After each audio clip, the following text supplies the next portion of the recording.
Hello everyone, it's AO from AOKN again, and today we are going to be continuing our 2D top-down tutorial series. So last week we had finished getting our animations in for our player, just getting him walking in all four directions. We also started the basics of getting an attack implemented. Last week I believe we ended off with just getting the horizontal strikes in, and all we're doing when we do that is turning on and off a hitbox right here. And we're not checking if we're attacking or like timing it or anything right now, so you can just kind of spam it and it's not really accurate. So today we are going to be fine-tuning our player attack and also our player animations for that attack as well. So we're going to be implementing the back swing and the front swing as well. So, yeah. And that'll be done in a pretty similar way from our side swing that we did last week. So, first off, I did want to address something from last video. Currently we have it so that when our player is attacking our slime, we're getting knocked back, which isn't quite right. And we can do a really simple fix to that real quick. And that's just due to our trigger game actions. So if you click into that script and wait for it to load up. There we go. So all we have to do here is make a couple of things. So first of all, we want to make a serialized private bool, and I'm going to name this B check player. So we're going to check this bool if we want our trigger game actions to check if we're looking for the player or not. So if we're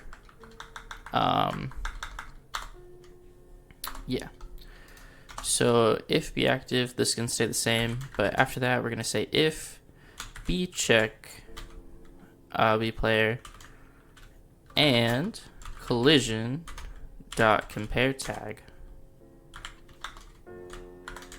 player, then we will continue and start our quarantines. Else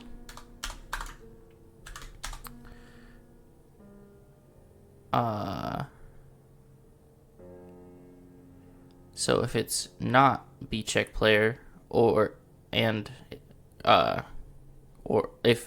either of these turn back false,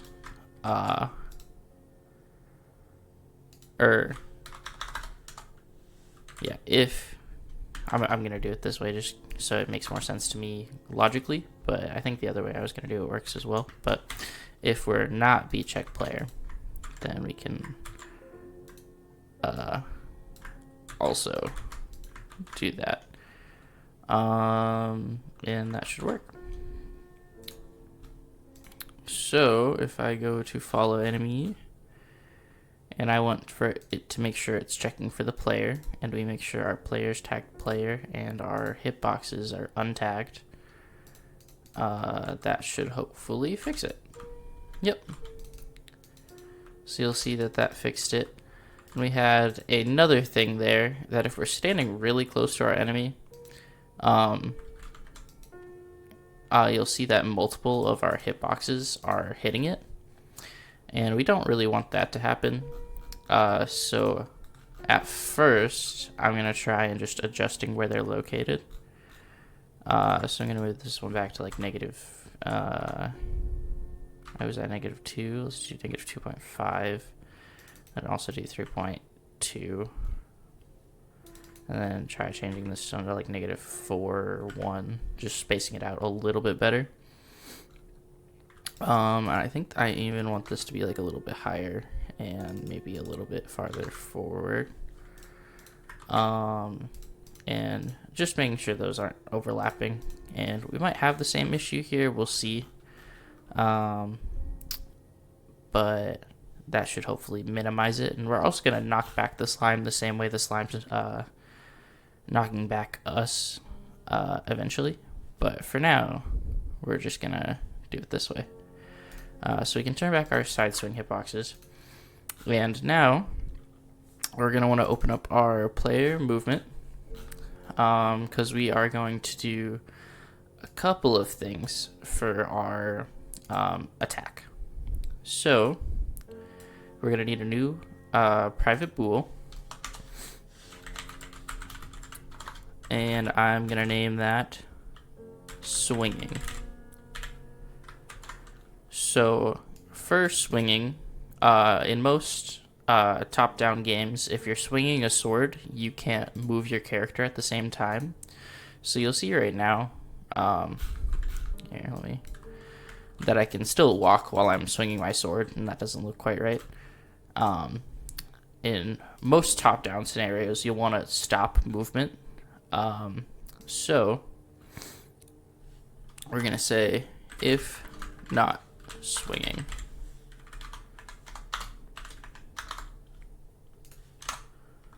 Oh.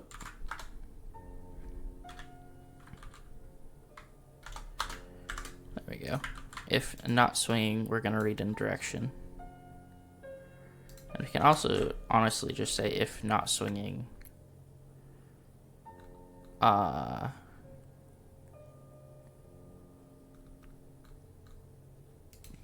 do all of this. But if we are swinging, then we're not going to do any of this.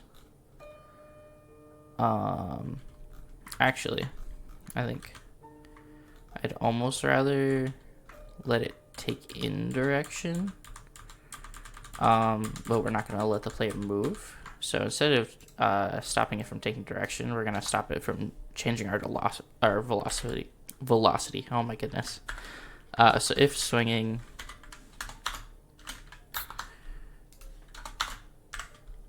and we're going to make sure it's if not swinging. There we go. And that way, if we are swinging, it won't move us. And then we'll want to set swinging to true in here. And we only want to do that if we're not swinging.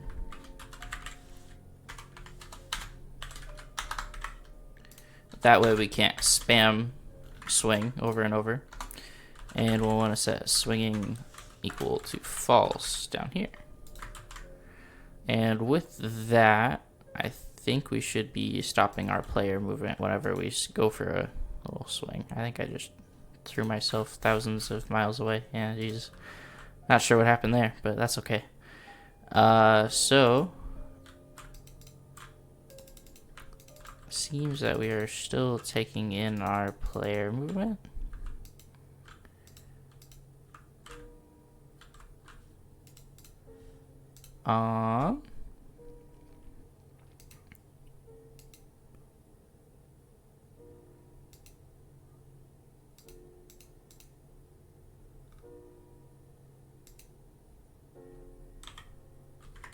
The heck? There we go. Let's see.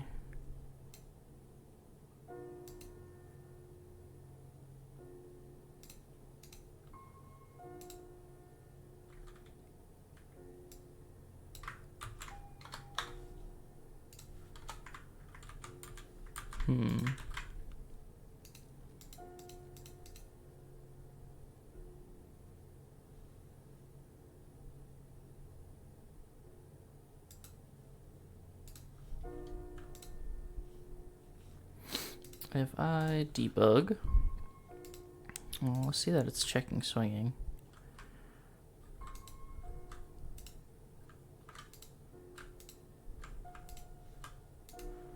Let's try, for the duration of swinging, we're going to say rb.2d.velocity equals 0, or what is velocity read in? It is a vector2, so we're going to say vector2.0.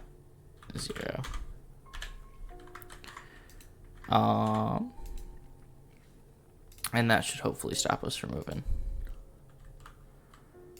Yeah, there we go. So that feels a lot cleaner, and that also stops us from like mashing it. And we can also add a bit of a swing cooldown, so we can say we can't attack while we're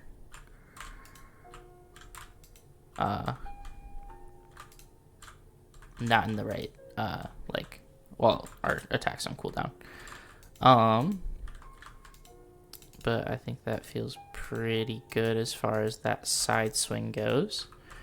So we can now worry about getting the swing to do up and down rather than just only doing the sides. So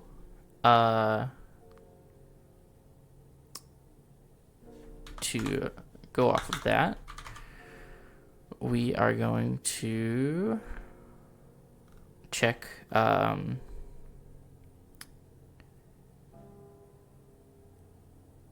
our direction. We're going to check our direction values the same way we're checking it for our animations. We're going to check it for our attack as well. So we're going to say if direction dot y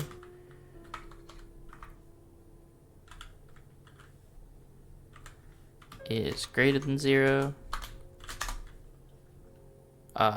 we'll want to do a swing up.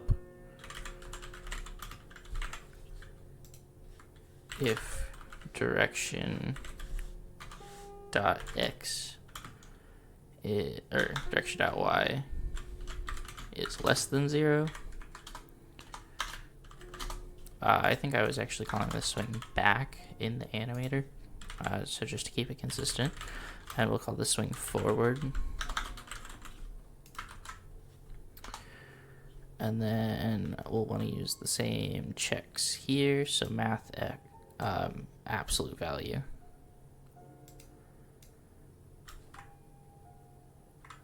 And actually, let's see. I don't remember what we have prioritizing right now. I'm pretty sure forward is priority over front and back. Yeah, or left and right, I mean. So it'll prioritize which way we're facing. So we want to always swing in the horizontal or vertical if it's not equal to 0. So we're going to say if direction dot y is equal to 0, we want to swing side. So we'll set our velocity to 0. So we already have our side swing code done, so we can just move that there, and that's that bit done. We have to make a hitbox for our vertical swing and our forward swing and our backward swing now. So let's do that. So you'll see now that we won't actually swing if we have up and down. We'll only swing sideways, just with that code change. But anyway, let's click on to our player, and we gotta go back into our player sprites, and we gotta pull out our swings. So I'm gonna start with the forward swing because it's right here, and I'll drag that onto the player sprite and click that into animation and player front swing. And I can also do the same thing with the back strike, which I think is those 4. 1, 2, 3, 4, yeah. And I'll name this player back swing.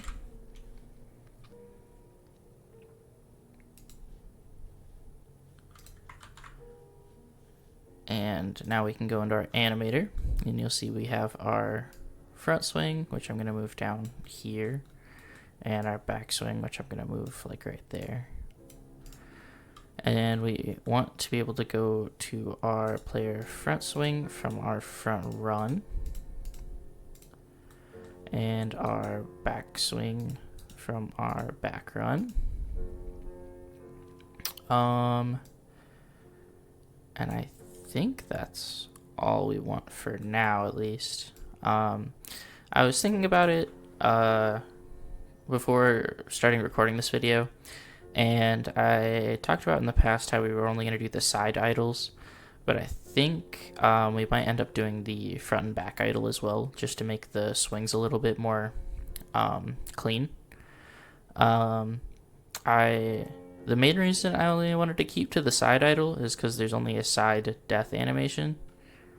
So I didn't want to have to worry about how it would go from like a front idle to a side death. But we'll worry about that in a little bit. But anyway, we're going to make a couple new triggers, and this is going to be back swing and front swing. And if I spelled everything right, that should be good to go.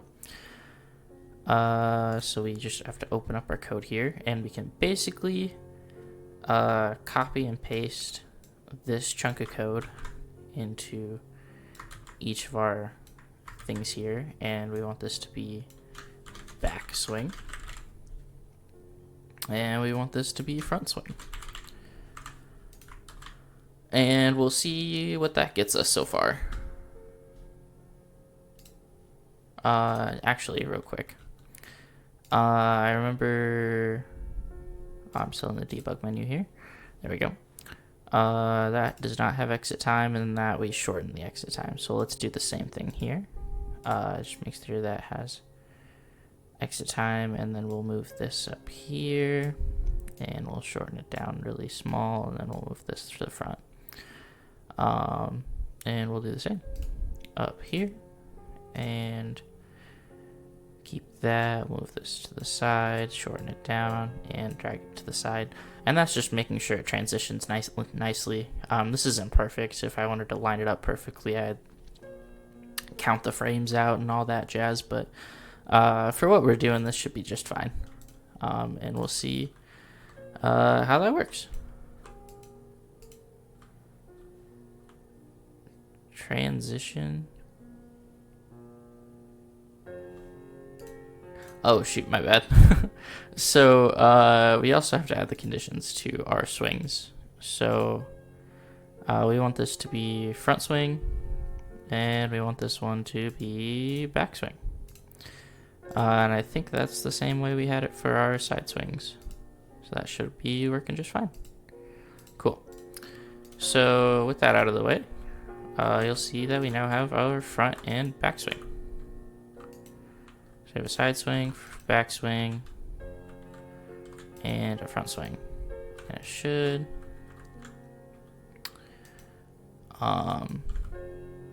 yeah, be all right. Feels a little messy.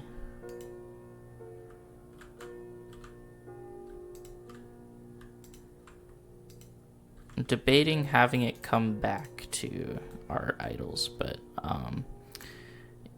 yeah, we're going to have to change some stuff around here to where that our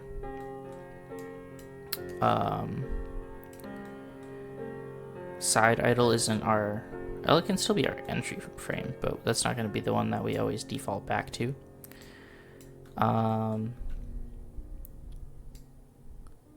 Those can stay there, but we are going to have to add in the front idle, and I think that's this one, because this is the side idle and this is the back idle. So we're gonna add those in now, just to make sure this is a bit cleaner, because right now it looks a little sloppy and not the biggest fan. Like, it's getting the job done, but no one's gonna want to have to hold W to strike and then it defaults back to you to like a side strike. It's not like the most pleasant feeling. But I suppose we can worry about getting the better idle in after we do our front and back hitboxes. And I'm going to do those in a very similar way that I did the side hitbox. So similar that I'm actually just going to copy it and change this to back. And change this to front. And I can set all of these to active, and you'll see, I mean, they're just overlapping right now, but we're gonna move this to 0, 0, and this is our backswing, so we'll want it to be over here. And to check this the way we checked it last time, I'm going to remember that our sprite's player 7, but our backswing is going to be this one. So let's try and get hitboxes that look all right to that. And to do that, I'm just going to take our backswing hitbox. I'm going to hit Alt, and that will, or not Alt, Control? Yeah, Control. I'm going to hit Control, and that will snap my hitboxes to this 2.5 radius area.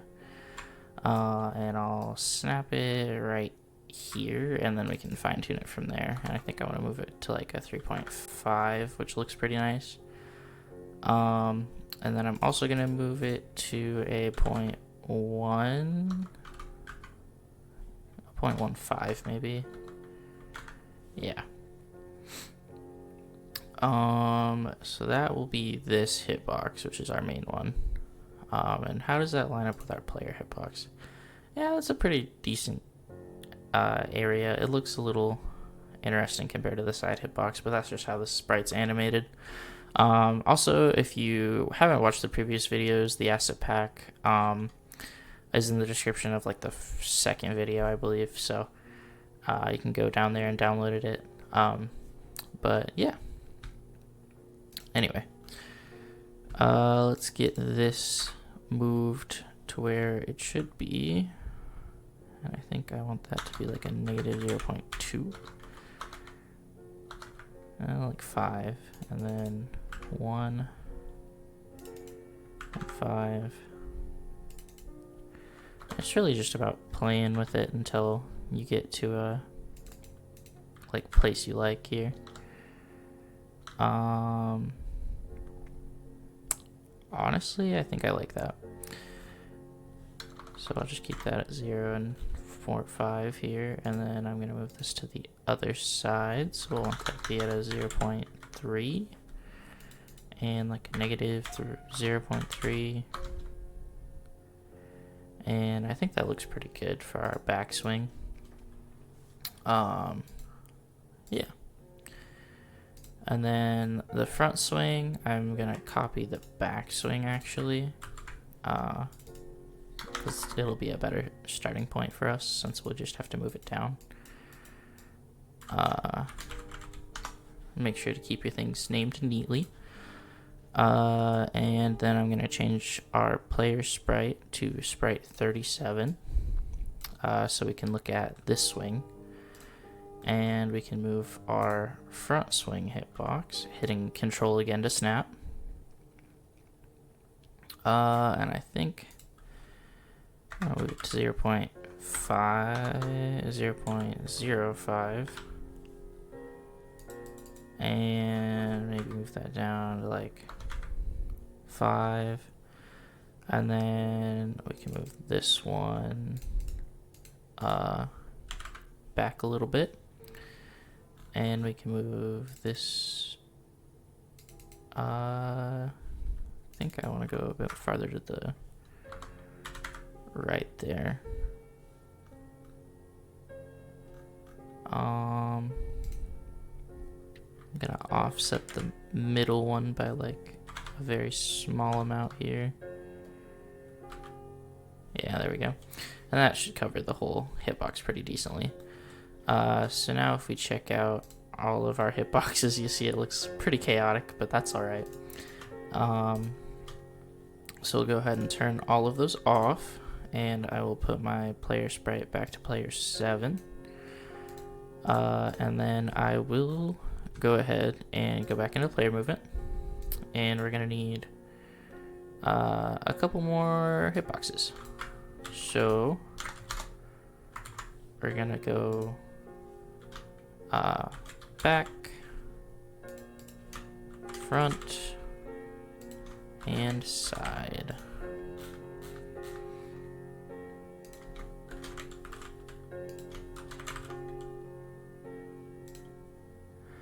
And then we can copy and paste this up into these and change it to what it should be. So this is front.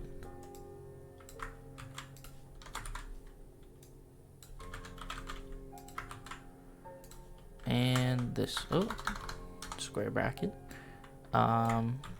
This will be back.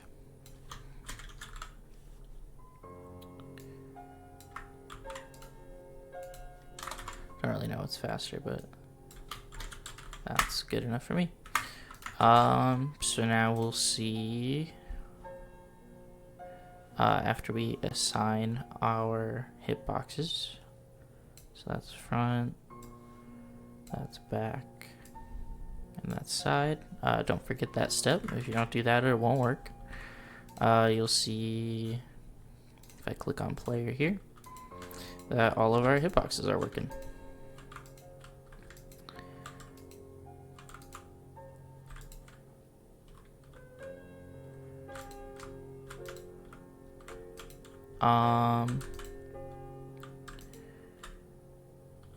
Yeah, so main reason we're still getting like some funky stuff with how our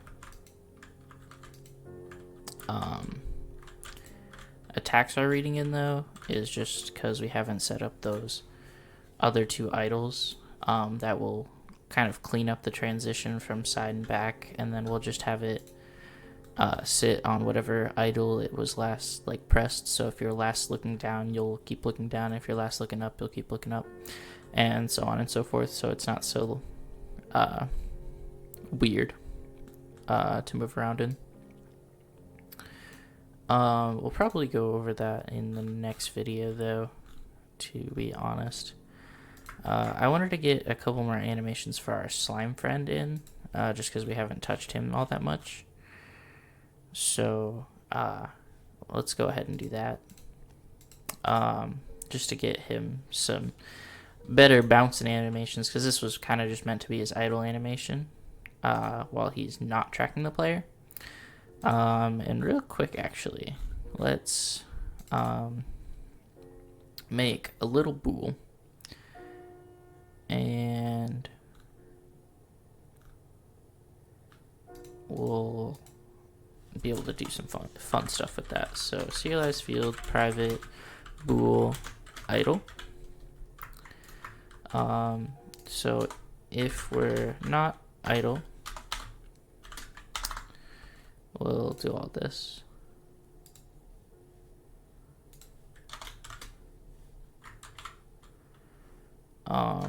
Else we're gonna do nothing for now. So for right now, just demonstration's sake, I'm gonna go ahead and move our follow enemy to like the center of the screen. Maybe not. Let's put him in a box. Sounds kind of funny. Let's throw him in there, and we'll say you are gonna be idle for now. So with that, let's go ahead and give him a new animation to go along with his new laziness. So I think his, I don't know, there's a couple different jump animations here, so I'm not really too sure which one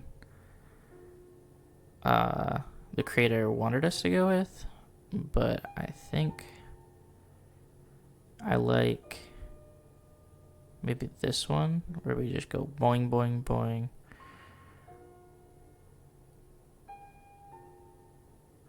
I don't know. I think I'm a fan of this.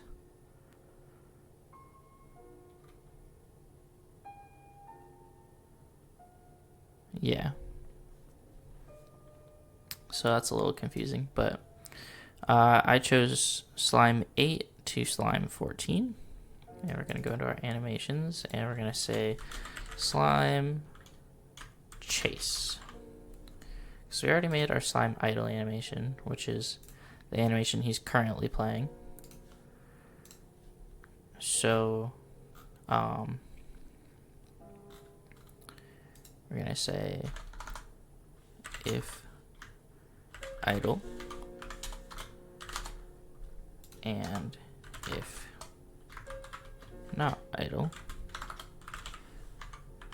and that's going to be the code that manages it's a little silly. Let's do it this way.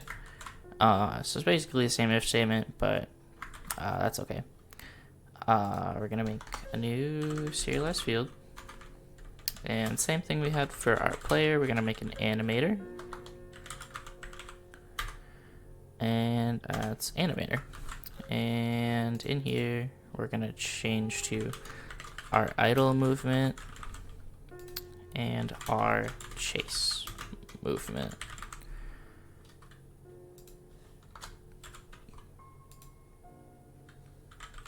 I don't know, dyslexia.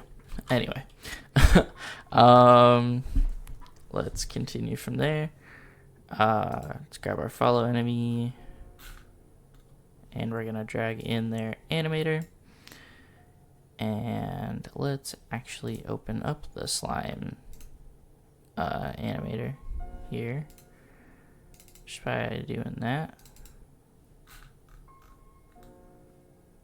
A little confused here. There we go. Okay. So idle is going to be the slime's default, and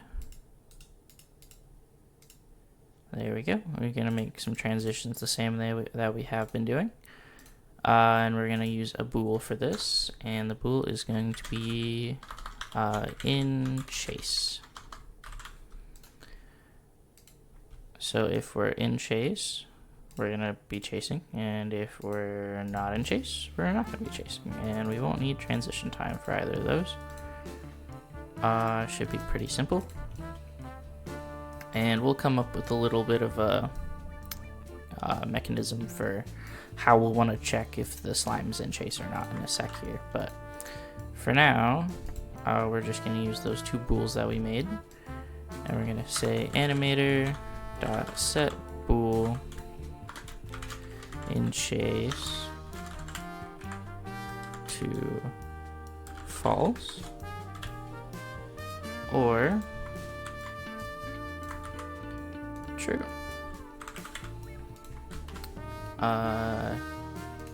So right now, if we're idle, we're just gonna sit there and do that idle animation. If we're chasing, we're gonna do that chase animation.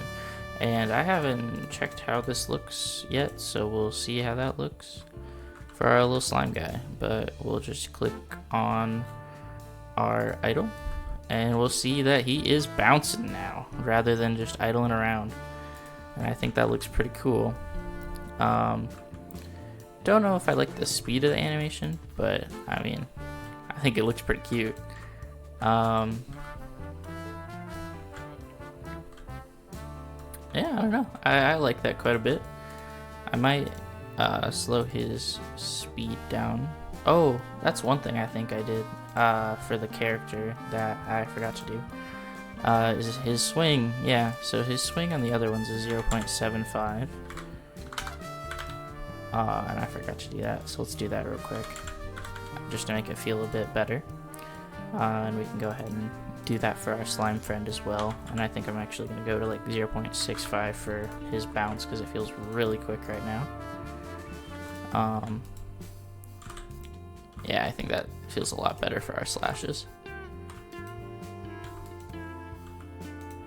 I might even have the wait time to like move again after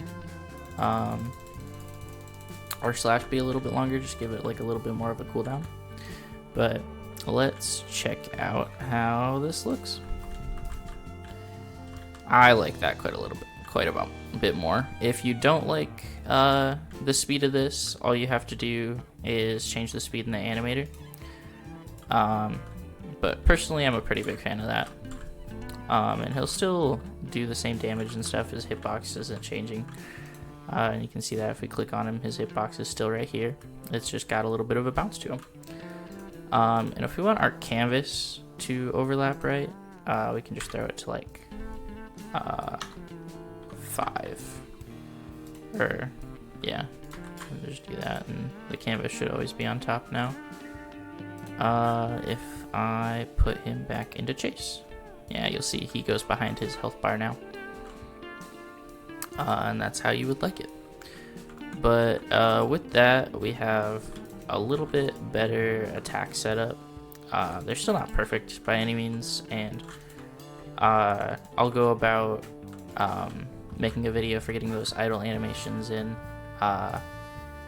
pretty quick here. I'm pre-recording this video for Thursday, and then I'm gonna pre-record the next week's video as well. And with everything we got done this week, or yeah, today, that'll be all for the video. So you'll see that we have a player that is attacking in all 4 directions now, and we're always going to default back to that side look, and we'll change that next week, but that's okay. And then we also have our slime going from an idle animation where he's kind of just chilling out, and we'll probably have him wander around, but for now I like this. And then we can also change him to follow our player and give him that little bounce that we just added in. And that's the basics for basically what we're going to do for this whole game. So thank you for watching this week's video. If you found it helpful, please like the video or subscribe. If there's something off in the pacing, or like if you need me to explain things better, just let me know in the future, and I will try and adjust the pacing a little bit to accommodate to your guys' needs. So thank you very much. Have a great night.